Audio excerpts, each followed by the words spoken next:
Hi friends, Shilpa veg recipes ಚಾನಲ್ಗೆ ಸ್ವಾಗತ. ಇವತ್ತು ನಾನು ಆರೋಗ್ಯಕರವಾದಂತಹ ಹೊನ್ಗೊನೆ ಸೊಪ್ಪಿನ ಪಲ್ಯ ಮಾಡೋದು ಹೇಗೆ ಅಂತ ಹೇಳಿ ತೋರಿಸ್ತೀನಿ. ತುಂಬ ರುಚಿಯಾಗಿರುತ್ತೆ, ಆರೋಗ್ಯಕ್ಕೆ ಕೂಡ ತುಂಬ ಒಳ್ಳೆಯದು. ಫಸ್ಟ್ ನೋಡಿ, ನಾನಿಲ್ಲಿ ಹೆಸರು ಬೇಳೆನ ತಗೊಳ್ತಾ ಇದ್ದೀನಿ. ಸಾಮಾನ್ಯವಾಗಿ ಎಲ್ಲ ಹೆಸರು ಕಾಳು ಹಾಕಿ ಮಾಡ್ತಾರೆ, ಬಟ್ ಈ ರೀತಿ ಬೇಳೆ ಹಾಕಿ ಮಾಡಿ ನೋಡಿ.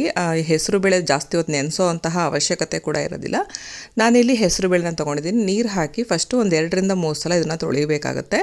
ನಂತರ ಇದನ್ನು ನೆನೆಸಿಟ್ಕೊಳ್ಬೇಕು. ಜಾಸ್ತಿ ಹೊತ್ತೆಲ್ಲ ನೆನೆಸೋದು ಬೇಡ. ನಾವು ಸೊಪ್ಪು ಕ್ಲೀನ್ ಮಾಡ್ಕೊಂಡು ಅದನ್ನು ಹೆಚ್ಕೊಂಡು ಮತ್ತು ಈರುಳ್ಳಿ ಎಲ್ಲ ಹೆಚ್ಕೊಳ್ಳೋ ಅಷ್ಟೊತ್ತಿಗೆ ನೆಂದುಬಿಡುತ್ತೆ. ಒಂದು ಅರ್ಧ ಗಂಟೆ ನೆನೆಸಿದ್ರೆ ಸಾಕು. ಹೆಸರು ಬೇಳೆ ನೆಂದಿದೆ, ನೀರು ತೆಗೆದಿಟ್ಟಿದ್ದೀನಿ. ನೆಕ್ಸ್ಟ್ ನೋಡಿ, ಹೊನ್ಗೊನೆ ಸೊಪ್ಪನ್ನ ತೊಗೊಂಡಿದ್ದೀನಿ. ಹೊನ್ಗೊನೆ ಸೊಪ್ಪು ನೋಡಿ ಈ ರೀತಿ ಇರುತ್ತೆ.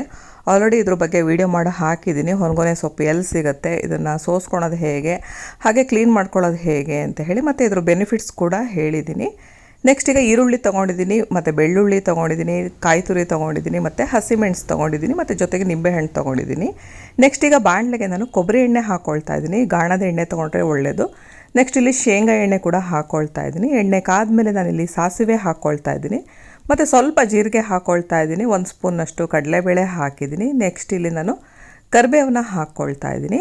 ನೆಕ್ಸ್ಟ್ ನೋಡಿ, ಈರುಳ್ಳಿ ಹಾಕ್ಕೊಳ್ತಾ ಇದ್ದೀನಿ. ಈರುಳ್ಳಿ ಜಾಸ್ತಿ ಹಾಕಬೇಕಾಗುತ್ತೆ. 3-4 ಈರುಳ್ಳಿನಾದರೂ ತೊಗೊಳ್ಬೇಕಾಗತ್ತೆ, ಹೆಚ್ಚಿಟ್ಕೊಂಡಿದ್ದೀನಿ.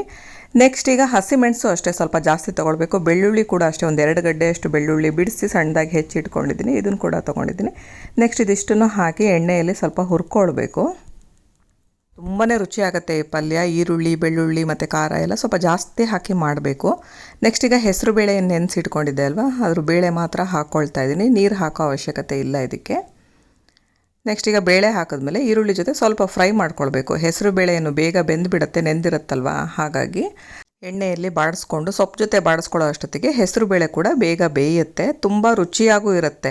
ಹೊನ್ಗೊನೆ ಸೊಪ್ಪು ಕೂಡ ತಂಪು, ಮತ್ತು ಹೆಸರು ಬೇಳೆ ಕೂಡ ತಂಪು. ಯಾರಿಗಾರ ಬಾಡಿ ತುಂಬ ಹೀಟಾಗಿದ್ದರೆ ಈ ರೀತಿ ಸೊಪ್ಪು ಸಿಕ್ಕಾಗ ಮಾಡ್ಕೊಳ್ತೀನಿ, ತುಂಬ ಚೆನ್ನಾಗಿರುತ್ತೆ. ನೆಕ್ಸ್ಟು ಹೊನ್ಗೊನೆ ಸೊಪ್ಪನ್ನ ಸಣ್ಣದಾಗಿ ಹೆಚ್ಚಿಟ್ಕೊಂಡಿದ್ದೀನಿ. ಈಗ ಇದನ್ನು ಹಾಕ್ಕೊಳ್ತಾ ಇದ್ದೀನಿ. ಈಗ ಇದನ್ನು ಸೊಪ್ಪು, ಹೆಸರು ಬೇಳೆ, ಈರುಳ್ಳಿ ಜೊತೆ ಚೆನ್ನಾಗಿ ಫ್ರೈ ಮಾಡ್ಕೊಳ್ಬೇಕು. ಎಣ್ಣೆಯಲ್ಲಿ ಫ್ರೈ ಮಾಡ್ಕೊಳ್ಬೇಕು. ಹೊನ್ಗೊನೆ ಸೊಪ್ಪು ಕಣ್ಣಿನ ಆರೋಗ್ಯಕ್ಕೆ ತುಂಬಾ ಒಳ್ಳೆಯದು, ತುಂಬ ತಂಪು ಕೂಡ ಇದು. ಈ ಸೊಪ್ಪನ್ನ ನಿಯಮಿತವಾಗಿ ತಿನ್ನೋದ್ರಿಂದ ಜೀರ್ಣಕ್ರಿಯೆ ಮತ್ತು ಮಲಬದ್ಧತೆ ಸಮಸ್ಯೆಯನ್ನು ನಿವಾರಿಸ್ಕೊಳ್ಬೋದು. ಈಗ ಉಪ್ಪನ್ನು ಹಾಕ್ಕೊಳ್ತಾ ಇದ್ದೀನಿ. ನೋಡಿಕೊಂಡು ಉಪ್ಪು ಹಾಕ್ಕೊಳ್ಳಿ. ಸೊಪ್ಪನ್ನ ಹಾಗೆ ರಸ ತೆಗೆದುಬಿಟ್ಟು, ಅಂದರೆ ಜಜ್ಜಿಬಿಟ್ಟು ರಸ ತೆಗೆದು ಈ ಕಜ್ಜಿ ಆಗಿದ್ದರೆ, ಗುಳ್ಳೆಗಳಾಗಿದ್ದರೆ ಅದಕ್ಕೆ ಕೂಡ ಹಚ್ಕೊಂಡ್ರೆ ಕಡಿಮೆ ಆಗುತ್ತೆ. ಈಗ ನಾನು ನೀರನ್ನ ಸ್ವಲ್ಪ ಹಾಕ್ಕೊಳ್ತಾ ಇದ್ದೀನಿ, ಚಿಮ್ಸ್ಕೊಳ್ತಾ ಇದ್ದೀನಿ ಅಷ್ಟೇ. ಒಂದು 2-3 ಸಲ ಚಿಮ್ಸ್ಕೊಂಡ್ರೆ ಸಾಕು. ತುಂಬ ಎಲ್ಲ ನೀರು ಬೇಡ, ಮುದ್ದೆ ಆಗಿಬಿಡುತ್ತೆ. ನಾನಿವತ್ತು ಉದುರು ಪಲ್ಯ ಮಾಡ್ತಿರೋದು. ತಿಳಿಸಾರು ಜೊತೆ ಅಥವಾ ಅನ್ನದ ಜೊತೆ ಹಾಗೆ ಕಲಿಸ್ಕೊಂಡು ತಿನ್ನೋದಕ್ಕೆ ತುಂಬ ರುಚಿಯಾಗಿರುತ್ತೆ. ಅಥವಾ ನೀವು ಒಂದು ಬಟ್ಲಲ್ಲಿ ಹಾಕ್ಕೊಂಡು ಕೂಡ ತಿನ್ಬೋದು, ಅಷ್ಟು ಚೆನ್ನಾಗಿರುತ್ತೆ. ಮುಚ್ಚಿಬಿಟ್ಟು ಒಂದು 2 ನಿಮಿಷ ಬೇಯಿಸಿದರೆ ಸಾಕು, ಈ ಪಲ್ಯ ರೆಡಿ ಆಗುತ್ತೆ. ಈಗ ನೋಡಿ, ಮುಚ್ಚಿಬಿಟ್ಟು ಒಂದು 2 ನಿಮಿಷ ಬೇಯಿಸಿದ್ದೀನಿ. ನೀಟಾಗಿ ಒಂದು ಸಲ ಮಿಕ್ಸ್ ಮಾಡ್ಕೊಳ್ಳಿ, ತಳ ಹಿಡಿಯುತ್ತೆ. ಹಾಗಾಗಿ ನೋಡಿಕೊಂಡು ಕೈಯಾಡ್ಕೊಳ್ತಾನೆ ಇರಬೇಕಾಗತ್ತೆ.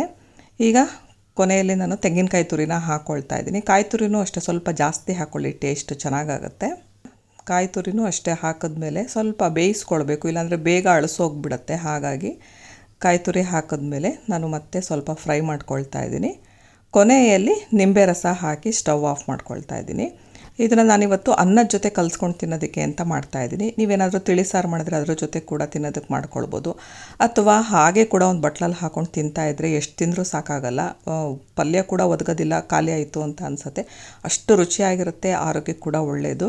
ನೋಡಿ ಎಷ್ಟು ಚೆನ್ನಾಗಿ ಉದುರಾಗಿ ಪಲ್ಯ ರೆಡಿಯಾಗಿದೆ ಅಂತ. ನಾನಿವತ್ತು ಇದನ್ನು ಅನ್ನ ಜೊತೆ ಕಲಿಸ್ಕೊಂಡು ತಿಂತಾಯಿದ್ದೀನಿ. ನೀವು ಕೂಡ ಅಷ್ಟೇ ಮಿಸ್ ಮಾಡದೆ ಈ ರೆಸಿಪಿನ ಟ್ರೈ ಮಾಡಿ. ಹೊನ್ಗೊನೆ ಸೊಪ್ಪು ಸಿಕ್ಕರೆ ಮಾತ್ರ ಬಿಡಬೇಡಿ, ಆರೋಗ್ಯಕ್ಕೂ ಕೂಡ ತುಂಬ ಒಳ್ಳೆಯದು. ಮತ್ತು ಎಲ್ಲ ಸೀಸನಲ್ಲೂ ಸಿಗಲ್ಲ, ಇದು ಮಳೆಗಾಲದಲ್ಲಿ ಅಷ್ಟೇ ಸಿಗೋದು. ಹಾಗಾಗಿ ನಿಮಗೇನಾದರೂ ಹೊನ್ಗೊನೆ ಸೊಪ್ಪು ಸಿಕ್ಕರೆ ಮಿಸ್ ಮಾಡದೆ ಈ ರೆಸಿಪಿನ ಟ್ರೈ ಮಾಡಿ. ಈ ವಿಡಿಯೋ ಇಷ್ಟ ಆದರೆ ಲೈಕ್ ಮಾಡಿ, ಶೇರ್ ಮಾಡಿ ಹಾಗೂ ಸಬ್ಸ್ಕ್ರೈಬ್ ಮಾಡಿ. Thank you friends.